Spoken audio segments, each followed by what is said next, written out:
Bonjour à tous. Si vous vous laissez facilement distraire et passer des heures sur des tâches sans importance, cette vidéo est faite pour vous. Selon des études, notre concentration ne dure en moyenne que 40 secondes. Toutes les 40 secondes, quelque chose vous distrait de votre tâche principale. C'est pourquoi vous travaillez toute la journée, mais vous ne faites pas grand-chose. Et à la fin de la journée, vous vous sentez toujours fatigué. La compétence la plus importante que vous puissiez développer est de vous focaliser sur les bonnes choses. Dans cette vidéo, j'expliquerai comment y parvenir en résumant un livre intitulé Hyperfocus, How to Work Less and Achieve More. Hyperfocus, comment travailler moins et effectuer plus de Chris Bailey.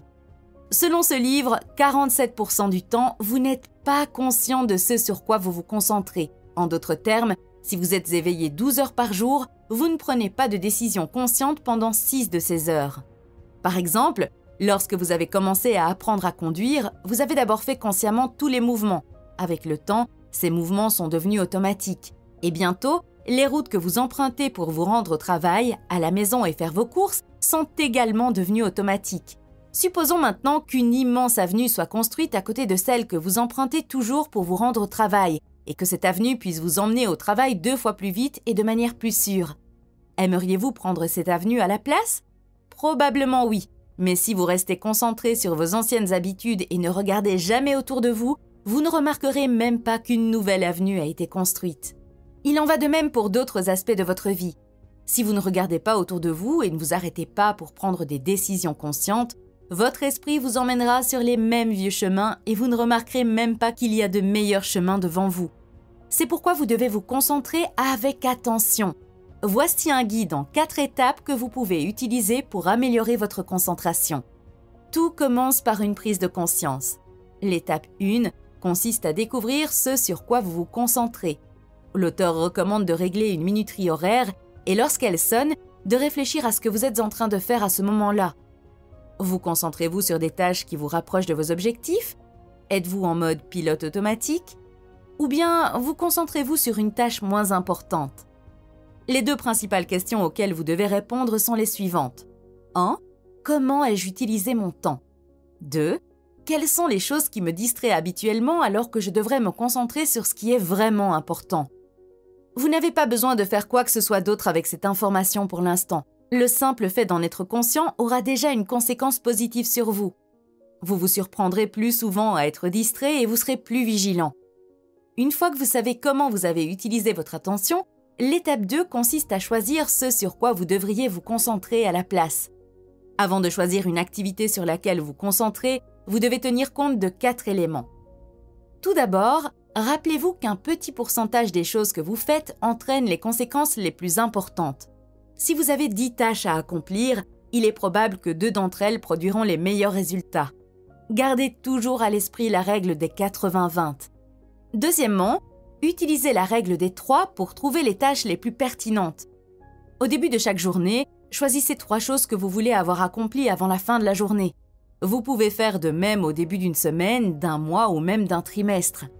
En choisissant consciemment les 3 choses les plus importantes, vous éviterez les distractions au fil de la journée. Troisièmement, choisissez toujours un défi que vous pouvez relever. Vous devez choisir un défi qui correspond à votre niveau de compétence ou qui le dépasse légèrement. Si c'est trop facile, vous vous ennuierez et si c'est trop difficile, vous vous découragerez. Quatrièmement, divisez vos tâches en de très petites parties et décrivez-les en détail. Par exemple, aller à la salle de sport n'est pas aussi bien que faire de l'exercice à la salle de sport pendant 20 minutes pendant ma pause déjeuner. Nous avons travaillé sur tout ce dont vous avez besoin pour faire une bonne hyperfocalisation. Jusqu'à présent, vous en avez appris plus sur ce qui vous distrait et vous empêche d'atteindre vos objectifs, appris à choisir vos activités principales pour vous hyperconcentrer et appris à diviser ces activités en plusieurs parties. Il est maintenant temps de passer à l'étape 3, l'hyperfocus. Au début, l'hyperfocalisation ne se fera pas facilement. Vous verrez votre attention dériver à plusieurs reprises. Ne vous découragez pas, c'est normal. Voici comment vous pouvez surmonter la résistance initiale. 1. Réduisez votre période d'hyperfocalisation. Il est plus facile de se concentrer pendant 10 minutes que pendant 1 heure, alors visez peu pour l'instant et célébrez les petites victoires. 2. Pratiquez l'hyperfocalisation tous les jours. même si ce n'est que pendant un petit laps de temps. 3. Faites attention à toutes les fois où vous dites que vous n'avez pas le temps pour quelque chose. Vous avez toujours du temps pour certaines choses, mais vous utilisez ce temps pour d'autres activités. Par exemple, si vous vous dites constamment « je n'ai pas le temps de cuisiner », cela signifie qu'il y a quelque chose dans cette activité qui vous en empêche. Vous remettez les choses à plus tard pour une raison précise. La procrastination est une sagesse, c'est un signal qui vous indique qu'il faut vous faire aider. Si possible, envisagez d'externaliser les activités que vous remettez souvent à plus tard. 4. Rechargez. Le fait d'utiliser votre attention et votre énergie pour vous hyper concentrer vous fatiguera. Lorsque vous êtes fatigué, vous avez plus de mal à vous concentrer. Il est donc essentiel de se ressourcer pour améliorer ses capacités d'attention. Se ressourcer peut signifier méditer, se promener dans un parc ou faire tout ce que vous aimez pour vous détendre. 5. Veillez à dormir suffisamment. Le sommeil est la chose la plus importante qui maintient tout ensemble dans votre vie. Si vous ne dormez pas bien, tous les conseils et tactiques de la planète Terre ne pourront pas vous aider. Étape 4. Laissez votre esprit vagabonder. Vous êtes peut-être en train de penser « Attendez, quoi ? Vous venez de passer plusieurs minutes à expliquer comment se concentrer. Et vous avez raison, mais la vérité est que vous ne pouvez pas vous hyper focaliser tout le temps. Imaginez que vous soyez hyper concentré pendant 8 heures. À quel point seriez-vous fatigué ? Par ailleurs, avez-vous remarqué que vous avez généralement les meilleures idées et les meilleures solutions à vos problèmes lorsque vous n'êtes pas trop attentif ? Lorsque vous prenez une douche, que vous vous endormez ou que vous faites le tour du pâté de maison, c'est ce que l'auteur appelle l'éparpillement. C'est lorsque vous arrêtez de vous concentrer sur une chose et que vous vous concentrez sur rien en particulier. La concentration est peut-être ce dont vous avez besoin pour la productivité, mais pour la créativité, ce dont vous avez besoin, c'est de vous déconcentrer. Et laissez votre esprit vagabonder et il établira des liens entre les idées, ce qui lui permettra d'en trouver de nouvelles. Les éléments d'information que votre cerveau relie pour former de nouvelles idées sont appelés dots. Plus votre environnement et vos expériences sont riches, plus vous connectez de dots. Et plus vous connectez de points, plus vous êtes créatif. La meilleure façon d'être créatif est donc de multiplier les expériences et de consommer des informations de meilleure qualité. Voici quelques conseils. 1. Les divertissements de pacotille peuvent avoir leur place, mais veillez à ce qu'ils n'occupent pas la majeure partie de votre temps libre. 2. Laissez votre esprit vagabonder librement et écrivez tout ce qui vous vient à l'esprit. 3. Dormez sur un problème. Pendant que vous dormez, votre esprit continue à relier les points entre eux. 4.